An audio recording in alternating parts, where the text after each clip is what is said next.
at that point, right? Yep. It's too late. Yeah. I mean, he ran right through the gap.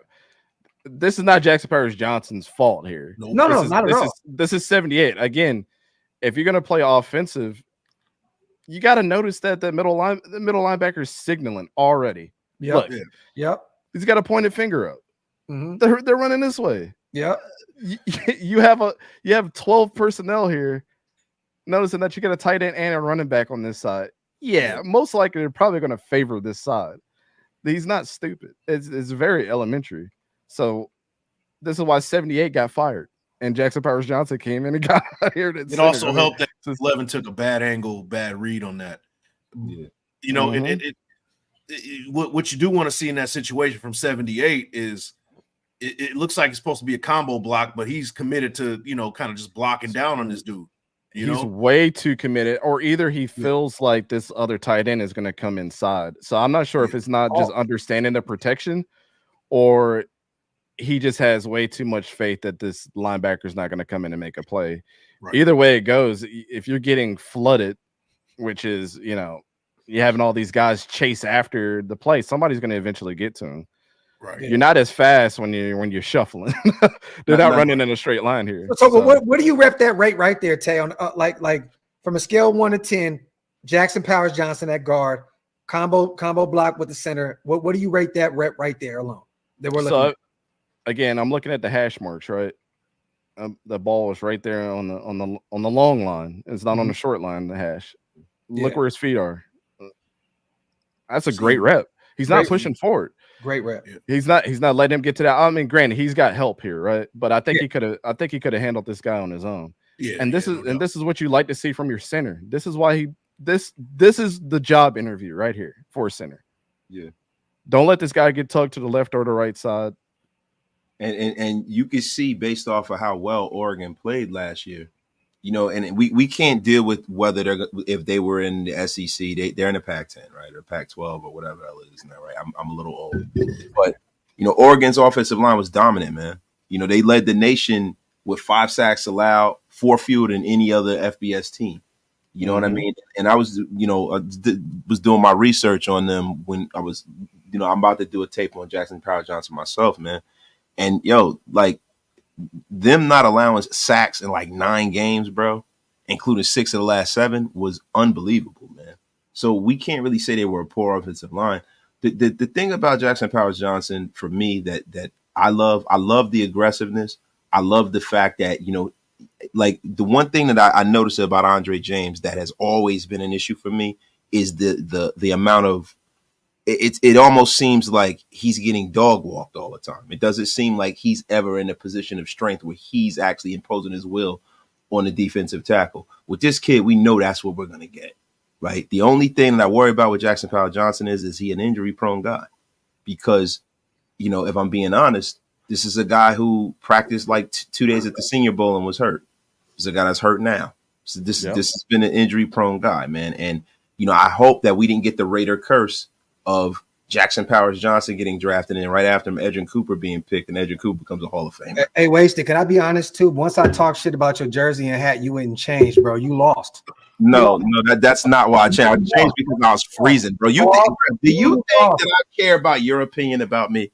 It means about as much as the lint between my toes. The F out of here. You just see me up here freezing. It's cold as hell in my office, bro. That's why I went and got a sweatshirt on in June, bro. I'm freezing. Hey, that's why I got one on too. Like, I'm freezing, bro. It's cold as hell in my office, bro. Hey, one more time, real quick, while Wasted tells lies. You guys go follow Dante, my dog, at East Coast Gridiron on YouTube. I'm gonna put the link in the chat. Also, go follow our brother, Big Mike Raider. I'm about to put that up next. Make sure you guys subscribe to our guys. These are our film brothers, and we having a good time with this shit. And yeah, man, Wasted, go tell them live somewhere else. Man, Graf, listen, bro. You know, listen, if you wanted me to pull up on this show just for you to get embarrassed yet again, it can happen. It can happen, bro. I'm just letting you know it can happen. I love that rep, bro. I really do. All right, come on, let's be serious here, Graf. You're ruining this. I'm being serious, bro. Yeah, I like this rep too. This is more of what a guard should be, right? Mm-hmm. The only thing I think he struggles with and why he's playing center right now is that movement off the block. Once Bo Nix gets around and this guy sees that head dip, he should know that he's going to the other side. That's one thing we always used to coach. on defensive linemen. You seen our offensive lineman. You seen the head dip to the next side. He's probably watching where that ball is going. Yeah. I mean, this is clear. Look at number 90. Dante, I got a quick question. To the other side. Bam. I got a quick question, man. Do you think in his zone blocking scheme, he has what it takes as far as agility? That was my next. As a guard, man, because it doesn't look like it. That's what I was telling Graf on a couple shows back when people were talking about the zone blocking scheme. This is the scheme that got him fucking fired. It's exactly what happened on that rep right there. He's going to be asked to do that shit a lot. Like, are you familiar with James Craig, Dante? Are you familiar with James Craig's work? No, I'm not. Offensive line coach. Okay. Yeah, I don't know anything about him. Well, we'll do it. That's for another show. We'll break it down. It's funny. Somebody in the in the chat said JPJ is faster than Josh Jacobs, right? Which I don't know if that's accurate, but what I do know is that speed and agility are two totally different things. You can have really good straight on speed and not have the kind of agility and reaction that you need, especially when you have to play in short, explosive spaces. You know what I'm saying? It's not like you're getting a running start or a running sprint as a center. You have to react in space. And ITK, real quick, man, Josh Jacobs has 94 kids. There's no one faster than Josh Jacobs. Listen, man, I'm going to tell you something, man. Josh Jacobs is going to repopulate the earth. They're going to send him to places in this country where the birth rate is down, and he will be dropping watermelon seeds for the masses. Hey, there's the reason he went to Green Bay, you guys. He keeps women pregnant and he packs ERs. That's a bar. Boo this man. Boo this man, yo. What the F is going on here? Yo, boo this man. What's going on here? Yo, this was a respectable show. This was a respectable show. When the fuck did it become that? Yo, it was respectable until I pull up, yo, in the fucking goofball Wonder Twins unite. Yo, y'all hating on the bars, man. Come on, man. Nah, but go ahead, though, bro. I want to see what we're doing right here. No, so this is the same rep. Well, one thing that I was gonna point out, this is 2022 film, right? When Bo Nix had 5 sacks. This is where if this was 𝙁𝙗𝗚𝗏 coming around this edge, this would have been a fucking sack. Wrap. Yeah. Or even if he was right here chasing him, this would have been a sack. So this makes your offensive line look way better than it is when you're this athletic too. It's a great compliment to your offense that you can have a quarterback that does that, but there's no fucking way. You could also argue that the right tackle got beat, which caused him to go out like that. You know what I mean? Absolutely. And what I did notice from JPJ was that he was looking to help him out. You know, as you notice, he was like, "Man, I got my guy in front of me. I got this under control, but my right tackle is getting burnt right now." You know, what was this the last season? Dante, was this last year? 2022. Yeah. Now, are any? Oh, okay, 22. So, are any of these guys in the league now that are with him on the line? On the offensive line? No. Okay. All right. Yeah, no, you know what the thing is that Dante has Dante loves Bo Nix. There's a Bo Nix bias here, Dante. I see you trumpeting your Bo Nixdom. You were waving the flag for Bo Nix. Because I was about to say, I hear it. You hear it, right? Yeah, if he got sacked, that's on Bo Nix, bro. I would say. I hear it, Dante. Listen, yeah. I have a trained ear. He's also a quarterback too. Also a quarterback. I mean, naked balls and peanut butter. I heard. I'm more biased when he's throwing the ball down the field because people act like he can't. I've always that was the main thing that you always was like, come on, man, you he's not a check down god. Like the guy can throw. Well, I'm like I said, he had 4,500 yards and then 42 touchdowns. That's not check down. Yeah, I mean, like the math ain't mathing when people say this shit. I'm like 11 years in college. Look, I like Bo Nix too, right? I was one of the guys who said, "Yeah, I wouldn't mind if we got Bo." Right? I just didn't want Bo Nix in the first round. You know what I mean? Because now it's too much pressure on him. In Denver, that's fine. And it's funny because I'm hearing in Denver that Zach Wilson is looking phenomenal. Mormon Mahomes might be the guy that's starting out there in Denver, man. Can you imagine that? A world is what, Zach Wilson? Mormon Mahomes. Yo, the MILF hunter himself. The MILF hunter. Yo, showing up Mormon Mahomes, bro. Yo, that's crazy. All right, so let me see. Oh, that was nasty. I like that rep though that you had originally when they were in the end zone and Bo ran into the end zone for that touchdown. That was a really clean rep. Yeah. That was a tough block on him too. That were, it was a linebacker, right? Or he made a block on, or was that a safety? I think that was a safety when he tried to, he went to the second level, tried to make that block. On the touchdown run? Let's see. Go back here. I thought it was a linebacker. You may be right though. The safety made it came down. Let me see. Right up the gut.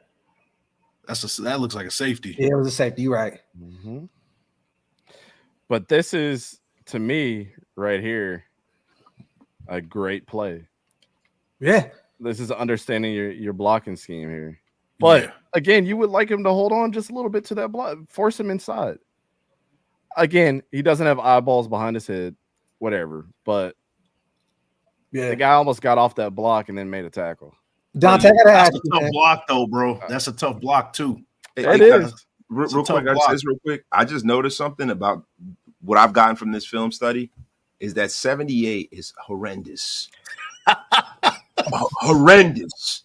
Like real rap, bro. This guy is a bad center, dude. Yeah, so they didn't move JPJ to center because he was the guy.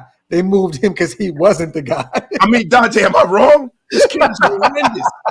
Nah, you know what it said next to his NFL draft status? Graduated. That's it. Oh man, he's selling insurance. Bro. Yo, you working for State Farm right now, bro. Graduated. That man is a shift manager at Costco right now. Man, God, he working at the gas station is selling $2 glizzies and nasty pizza right now. Yo, that shit is nasty work. Hey, Dante, I want to ask you real quick because I know you're very familiar with Jackson Powers' work. He's right now dealing with a lower strain, a lower body strain. I think it's strain in his leg, some shit like that. Like, is this a reoccurring theme with him in college? I know he's dealt with some hamstring issues. I know he's dealt with concussions. Like we're already dealing with him missing some reps out there at OTAs. It's not mandatory, right? So it's not that big of a deal. But as a rook, you want to be out there getting as many reps as possible. Should we already be worrying now that our second round guy is already dealing with a strain, in his lower body? And in his defense, injuries to me are all about context. Like, we've always defended Michael Penix Jr. when people come in and say the dude's been injured. Yeah. You know what I'm saying? But you got to think about the situation he had in Indiana. It was horrendous. It was terrible. It was nasty. Mm-hmm. You got to think about the offense that Jackson Powers Johnson played in. He's running a lot, asked to do a lot, lower body wise, getting 77, 80 reps a game. Like, that's crazy work, for offensive lineman of his caliber. So for him to have a lower body injury, I really, do you know exactly what the injury is? I have it right here. He was forced to withdraw from the Senior Bowl because of a hamstring injury after the second day of practice. He had a hip and a groin injury last season. Oh, that's right. And he also had reportedly dealt with concussions.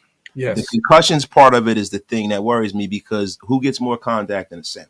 Yeah, nobody. So and the thing about it is, man, a lot of people, when they were doing their draft analysis of Jackson Powers Johnson, like Dane Brugler and all of them, were saying that his medicals are important. His medicals are important. There are a lot of people who didn't have him as the top center because of his medicals, right? Now, I'm not trying to be the wet blanket. I have a lot of faith and belief in the kid. I'm happy that we drafted the kid. Did I want Ederin Cooper? Selfishly, yeah. The same reason why when we took Brock Bowers, I was having a meltdown because inside I was dying inside because we didn't take Michael Penix Jr. Nah, go ahead. We couldn't take Michael Penix Jr. When Michael Penix Jr. went off the board, I immediately went into little kid mode and was pouting, right? But when we took Jackson Powers Johnson and didn't take Ederin Cooper, I was about to melt. And Graf knew it too, but I didn't want to be a douchebag. because you know Mike and Graf know how much I love Edgerrin Cooper. He's my favorite. Well, also, we loved him too, but me and Mike, we talked a lot about Jackson Powers-Johnson during the draft because we didn't think we were going to be able to get him. So when we got him in the second round, I'm like, oh my God, bro! Like we got an All-Pro type player like at our disposal. But I get it. No, Edgerrin Cooper. Look, when was the last time we had a dominant linebacker? It's been forever. You know, Spillane has been phenomenal for us, but it's like Cooper was on the board. You know what I mean? I mean, 50 Deuce was a linebacker at first. 50. I mean, he was a linebacker. Khalil Mack was a linebacker. Yeah, he was an All-Pro at both positions. Blah blah blah. But come on, man. Like, yeah, I mean, a career linebacker. It's been a long time. He's an edge rusher, bro. Like Khalil Mack gets to the quarterback. You know what I mean? Like, it's not a guy. That hamstring issue that you were talking about, Wasted. I remember that. I remember exactly when that happened because we were down at the practices and I was like, "What the fuck just happened?" Apparently, they listed it as a hamstring issue. But he got like an elbow to the leg or some shit, like in a rep from like a DT. It was like a leg contusion or like a thigh contusion or some shit like that. Yeah, and it bruised him real bad, and that's why he didn't practice or play the rest of the time. Because we were like, what the fuck happened? We thought he had pulled something, but that's what the reports had came out and said while we were there was like he had a big ass bruise on his leg. Bro, I just worry about any lower extremity issue for a bigger guy, right? Because it's like an accumulative thing. Like you have one thing and then it goes down. It's like it's almost like Shaquille O'Neal when he had that toe injury. That toe injury derailed his entire career because he never got it fixed. You know? Hey, wait, so what was saying? The big cactus. Oh yeah, cactus. Cactus. So where'd you get all those cues, Shaq? Don't worry about it. Yo, Shactus. Yo. But I'm just like, man, I'm not worried about the injury right now. I'm not. But soon, in due time, if he's not out there next week, we return back to OTAs next week. If he's not out there, I'm going to be real with you. I'm going to be a little nervous. Bro, I'm going to be sitting on the top of the turnbuckle like Stone Cold Steve Austin at the Royal Rumble. Bro, I mean, because look, outside of Derek Carr, when is the last time that we really draft? And I'll give Merrick his flowers, but we've had some very, very tough time drafting second rounders. We can talk about, the linebacker out of Connecticut. We can talk about Mario Edwards Jr. Like there's so many.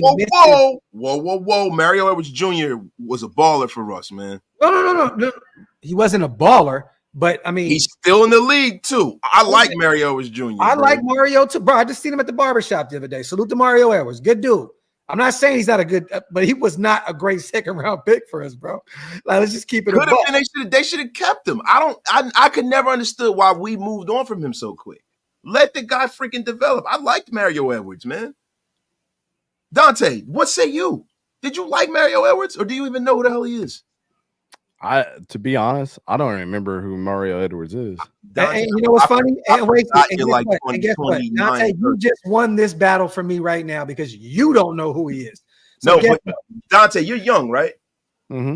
Yeah, you're a younger guy. So Mario Edwards got drafted. Everybody's young to Wasted. We're not doing that. No, bro. Don't try to act like I'm fucking Old Man River. Yo, this guy is a geriatric. He's always trying to put the old shit on me. Like he don't have salt and pepper in his beard. Like he's not old. Like every morning, you know why we talk so much? He's like, "Hey, Wasted, did you have your Metamucil this morning?" I did. Like, get the fuck out of here, bro. Don't act like you don't go get the early bird special at Denny's too. They thought I was 21 yesterday at the Aces game, bro. I was feeling myself a little bit. I thought they lied to you. You looked like a youth minister yesterday. I saw that shit. It was unbelievable. The Lord's on fire. Hey, you're not gonna give up the Roscoe shit, huh? You just gonna hold on to that forever? That's what we're doing? Yes. All right, man. Yeah. Wait, is this done? That's it. Mario Edwards is the defensive tackle, right? Defensive tackle, defensive end. He played for the Seahawks last year, and he was a Florida State guy. Yeah, that's why I was actually shocked that you didn't know about him. Yeah, he actually was. He in high school he was like Player of the Year. How come I don't remember Mario Edwards like that? His father actually played for the Dallas Cowboys in the 90s too. His father was a defensive back. He lives out here. He's literally he's local. He lives right on the corner. Yeah, because his dad played for the Cowboys. So yeah, man. They play for the Texans as well. Yeah. He played for the Bears. He went with Shaquille. He actually played pretty well for the Chicago Bears. Yeah, And he would have played well for us had they kept him, but crazy. If I'm thinking about Mario Edwards, he was part of our national championship team. Florida State? Yeah. I forgot you're an FSU fan. That's why I thought you would remember him, bro. Yeah, he played with Captain Crab Legs. Okay, yeah. I just don't remember him that well, though, for whatever reason. He was a beast at Florida State. He was a great edge out there in Florida State. He's a beast. Salute to Evil Mitch. I don't care. Bowers was the right pick. Facts. No, he was. He was at that moment, right? I'm just saying, if Penix was on the board, you got to take the QB. I remember when we were doing our draft stream, as soon as they drafted Brock Bowers, I tuned into y'all's stream. And Graf was like, yeah, Brock Bowers. He's like, you ain't excited, Wasted? Wasted was like, nah. Fuck this shit. Wasted was like, this is fucking stupid. That's what he said. 2 years in a row, bro. Tyree Wilson, fuck this pick. Brock Bowers, I'm melting. I fucking love it, bro. That shit was so funny. He was like, nah, this is fucking stupid. but in a nutshell, like we can look at as many reps as possible, right, Dante? Like we can look at all this. In your eyes, a guy that's been covering the game, for a long time, do you think this is a situation where he's going to be a guard for us this year, and we're going to move him back to center at some point? Essentially, it's a 1-year deal with Andre James. We can move on from him after this upcoming year. I think that Andre James is going to have a good year for us. Don't get me wrong. Yeah. But, do you think that he can be one of those type of Pro Bowl type talent? I don't want to go all pro yet. I think he can. I've said this since day one, but do you think he could be a Pro Bowl talent at the guard spot in the NFL? I just don't think he has the agility to be a good guard. That's my only concern with him. Like his blocking prowess, as far as his smarts, like between the ears, you could tell that he can do it. Like, Mike, I was watching the film today. Like we could tell, like you're picking up the right spot, you're looking at the right thing.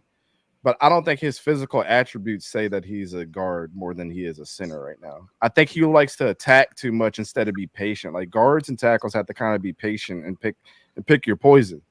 It's almost like you got to figure out a Rubik's Cube when you're a guard and tackle within that 1 second block. Do you think the reason why he became a football player, right? He's being bullied. Do you think that's a thing where his natural instinct is just get after the motherfucker? Like you can tell when he's a center. You can absolutely fires off the ball. You got to fire off the ball as a center, right? As a guard, you have to be patient. What I think is the only way he would develop in a Pro Bowl guard is if he played guard for 2-3 years. I don't think he's going to be a Pro Bowl guard in year one, and I don't expect for him to be a guard longer than 1 year. You can already see how, and look, I know Andre James, a lot has been said, I've always gotten after Andre James because the numbers don't always tell the whole story. We constantly see Andre James get put in this quarterback's lap. Now, I hope in his zone blocking scheme, he's an athletic center and they could take advantage of some of that. And having a kid like Jackson Powers-Johnson that's that aggressive can help him out and kind of, so he doesn't get dog walk. But listen, Graf, Andy and I, and Big Mike and I, we did the film breakdown of him a long time ago. And we've watched this guy get dominated. Yeah. And bro, he said the other day on Max Crosby's stream how, he's talking about, what's the kid in New York, Washington or whatever, and Dexter Lawrence, my bad. Dexter Lawrence, he was talking about how great Dexter Lawrence is. Top 5 defensive tackle in the NFL. Dexter Lawrence is a beast, right? But the thing I get it because you got to play against Chris Jones. But Chris Jones owns a little piece of him. Chris Jones destroys that guy, like destroys him, bro. But Chris I was praying that he got out of our division, bro. It's ridiculous. But if you really look at it, I know he's getting up there in age, but he's probably the best defensive tackle in the NFL. Now that Aaron, So I mean, like, bro, like we can beat that to an oblivion, right? Like, well, what was it, Mike Tyson? Oblivion. He said Bolivian. Bolivian. Oblivion. But at the end of the day, that's Chris fucking Jones, right? Like, you're not going to play against him every week. And at the end of the day, it's the NFL. You're going to play against the top talent in the league. But I think the way we're changing the scheme with 𝗕𝘂𝘀𝗶𝗲𝘀 running the O, with James Craig running the offensive line, I think that Andre James is going to have a good year. And he's never had a bad year, though. Let's just keep that a being. Like, never. But when he has a bad game, it's at a time I agree. We don't need it. When he has a bad rep, it's a time when we don't need it. You know who he is, Wasted? And Big Mike centers. He is Harrison Barnes of the center position. Oof. He is a guy that will go out there and ball out, and you're like, holy shit, this is why we have him here. And then fucking disappear here and there and get cooked and shit. Like, he is the Harrison Barnes of the center position. Harrison Barnes. Sounds like the Derek Carr of centers, too. Yeah. By the way, here's a play for Bo Nix for people that say he can't throw the deep ball, by the way. Listen, I hope he can't throw it. Listen, yeah, damn, huh? He would never fuck Bo. Yeah, fuck Bo. Like, bro, you act like he really throws it, like he Michael Vick or something, bro. Look at this shit. That was beautiful. That shit's from the 50s. What you mean? That's fire, bro. Hey, that shit wasn't leather, no, huh, Wasted? Yeah, I want to see you do some Michael Vick shit. Roll out to the side and throw that. Hit a cartwheel and do that shit. Yeah, man. I mean, listen, bro. We the Raiders, bro. We had Jeff George as our quarterback. Have you seen Jeff George throw a football before, young fella? I don't think so. Jeff George. Yo, that's hilarious. I had to throw that in there for all. I know, bro. Dante, listen. Boston takes game 1. Oh, they cooked it. But do you have any more reps? Because we're coming up on 2 hours. I don't want to keep my brothers. Oh, yeah. Let's run a few more reps before we get out of here. Salute to the chat, you guys, doing something new. I love this shit. I had a ball tonight. Wipe them feet, y'all. Hit them thumbs up. If you're not subscribed yet, make sure you hit that subscribe button. We are breaking down tape on our second round pick out of Oregon, Jackson Powers Johnson. Our brother Dante of East Coast Gridiron is putting up the film. Him and Big Mike are breaking this shit down to a T, while me and Wasted kick back and just talk shit and Wonder Twins connect. Yeah, I mean, but I want to see a few more reps before we get out of here, man. That was a horrible play. Yeah, that was nasty. Yeah, I don't know what the fuck play design was that. I would throw that shit out the playbook forever.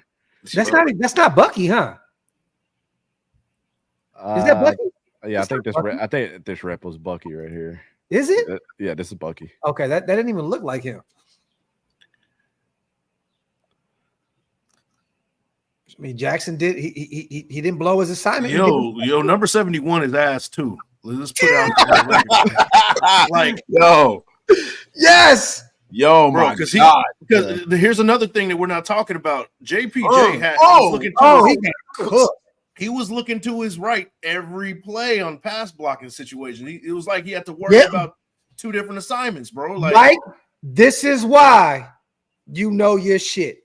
Look at that, bro. He kept looking right. He's looking at the weakness on the offensive line. He's worried about it. Look at that shit.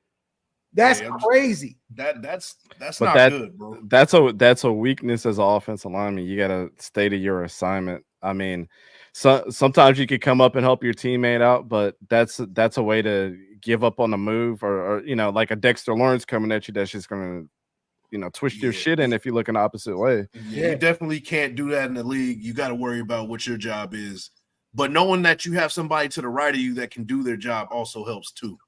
Yeah, facts. Well, again, that's why he's a perfect center, because he's got protection on both ways. He only has to worry about what he has to do. Yeah, that's facts. Salute to O. I'm gonna be real with you, bro. If I'm a betting man, I'm putting the house on Aiden O'Connell to start. I am too. I am too, man. It doesn't make any sense not to start him. Yeah. It makes no sense. He's a young guy. You want to see what you have in him. You let him get the reps, and until he shows you otherwise, and you have a guy that you've seen come off the bench in relief, who's pretty much done that his entire career. There have always been quarterbacks in this league who go all around the league and become backups. all over the league. Like it's just, or you had guys like Steve DeBerg when I was growing up. You know, just guys that Josh McGowan. Would somebody just call me old because it's Steve DeBerg? No, not at all, bro. I think the Jags picked up the old lineman that you called ass. Oh, yo, Dante, did y'all pick up that right tackle? There's no fucking way. Yo, This would be the best way to just wrap this show up right now. Hey, bro. this would be the best way to make him become a Raider fan too. What's his name? Let me see. Hold on. Doucher. Turnstile. Bob Turnstile. That's his name, bro. Turnstile. Mitch Morse? No. No. Hell No. Mitch Morse is a beast. Yeah, he had a great career. He's out the league now, though, right? I think so. He played in Buffalo most of his career. No, we signed him in March. Oh, you just signed him? Yeah. Hey man, just come over here, man. Come on, hey bro, just come on over here, bro. Just stop playing, man. I'm gonna lose my fucking mind when we sign damn Trevor Lawrence to 50 mil or whatever the fuck. Bro, I see the Brock Bowers jersey behind you, man. Yeah, you already got it, man. It's time, man. Listen, you got to take the Raider prayer. Hey, salute to 182 for pointing that out, though. That was phenomenal. Man, I told y'all I got jerseys on top of jerseys, man. So don't feel too special. That's a Colts jersey, Bengals jersey. Nah, but the newest Barry one you got was Sanders. a Raiders one. We don't Eddie George. We don't see any of that. We don't see any of it. Yeah, bro. Listen, I know you on your 90s hip hop vibes, but at the end of the day, I mean, your room is looking like a Rockefeller video shoot.